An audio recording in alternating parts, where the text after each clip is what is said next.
Bom dia, irmãos. Antes de subir, o membro da igreja que está do meu lado me cutucou e perguntou assim: Você vai fazer o comentário desse capítulo inteiro? E eu disse: Vou.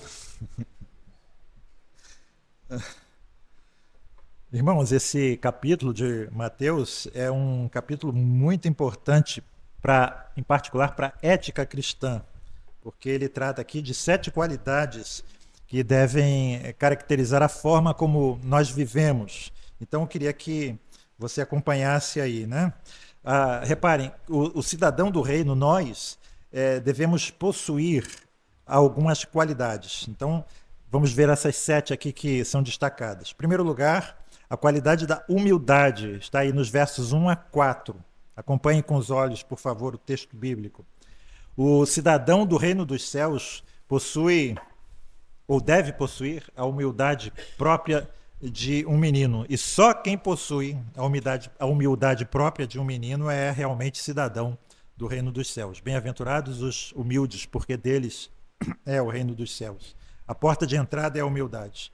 Ambição por poder, por prestígio, por popularidade, os chamados 3 P's, né? Poder, prestígio e popularidade não devem ter lugar na nossa vida, na vida do cristão. O cristão é alguém que, por sua devoção a Cristo, já se esqueceu de si mesmo. Em segundo lugar, nós temos os versos 5 a 7, a qualidade da responsabilidade. Jesus aqui nos adverte, irmãos, que o maior de todos os pecados é ensinar outras pessoas a pecar. Especialmente se tratar de um irmão mais fraco, mais jovem e com menos experiência. E aqui eu quero chamar a atenção dos irmãos, vocês notem, a acuidade dos nossos símbolos de fé, que tratam disso. O juízo mais duro e severo de Deus cai sobre aqueles que põem um obstáculo que fará com que outros caiam e que venham a se comportar de modo que fará os fracos na fé se abalarem e se desviarem. O juízo mais duro e severo de Deus cai sobre aqueles que põem um obstáculo que fará com que outros caiam. E nós devemos ter sempre em mente isso, irmãos, do fato de que todos nós somos responsáveis pelo efeito que a nossa vida, nossas ações, nossas palavras, nosso exemplo tem sobre os demais, especialmente sobre os mais pequeninos. Em terceiro lugar, versos 8 a 10, a qualidade da renúncia. O cristão, no dizer do apóstolo Paulo, é alguém, como um atleta, que esmurra o próprio corpo para obter o troféu. O cristão é alguém que está disposto a extirpar da sua vida, como se fosse um cirurgião, tudo aquilo que possa vir a impedi-lo de ver a Deus. E eu queria citar agora o texto de Paulo, 1 Coríntios 9, 24. Não sabeis vós que os que correm no estádio, todos na verdade correm, mas um só leva o prêmio? Correi de tal maneira que o alcanceis. Pois assim eu corro, não como a coisa incerta, assim combato, não como batendo no ar. Antes subjugo, na ara esmurro o meu corpo e o reduzo à servidão para que, pregando aos outros, eu mesmo não venha de alguma maneira a ficar reprovado. Em quarto lugar, os versículos 11 a 14.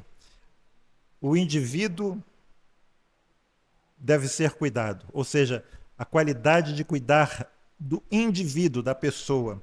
E aqui eu lembro a frase do Nelson Rodrigues: é fácil amar a humanidade. O difícil é amar o homem. E aí, para o nosso contexto, é fácil amar a igreja ou o conceito de igreja. Difícil é amar a pessoa que está aí do seu lado. O cristão é aquele que sabe que Deus cuida dele de forma pessoal, individual. E assim nós também devemos replicar e refletir essa preocupação de Deus por nós em cuidar uns dos outros. Não devemos nunca pensar em termos de multidões, mas sempre em termos de pessoas, de nomes. Para Deus não existe nenhum homem anônimo, perdido no meio da multidão. Para Deus não há desconhecidos. Para o cristão, todo homem é importante e, se perder, deve ser buscado e achado. E esse é o alvo do Evangelho. Em quinto lugar, acompanhem versos 15 a 20, a qualidade da disciplina.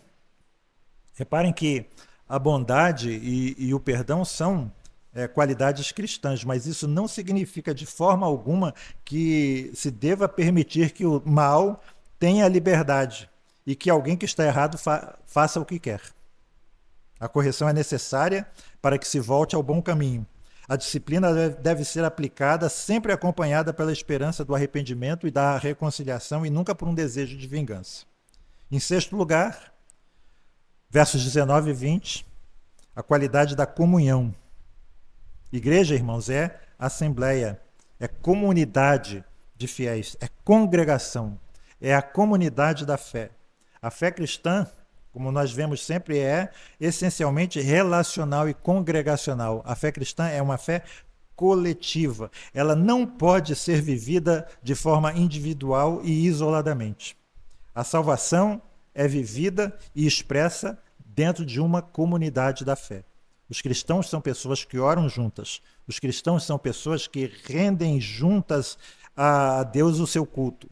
Os cristãos são pessoas que procuram juntas obedecer à vontade de Deus. O individualismo é o oposto exato do cristianismo.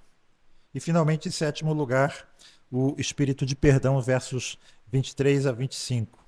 O sentido do perdão cristão se apoia no fato de que ele mesmo foi perdoado. Ele perdoa aos outros assim como Deus o perdoou, por sua graça. E a lição clara aqui, irmãos, é que quem experimentou de fato a graça e o perdão de Deus, inevitavelmente vai estender essa mesma graça e esse mesmo perdão aos outros. E que se alguém não age dessa forma, demonstra que ainda não sabe o que é ter os seus próprios pecados perdoados. Que Deus tenha misericórdia de nós e abençoe a cada dia a leitura que nós fazemos da sua santa e bendita palavra. Comentário do capítulo inteiro.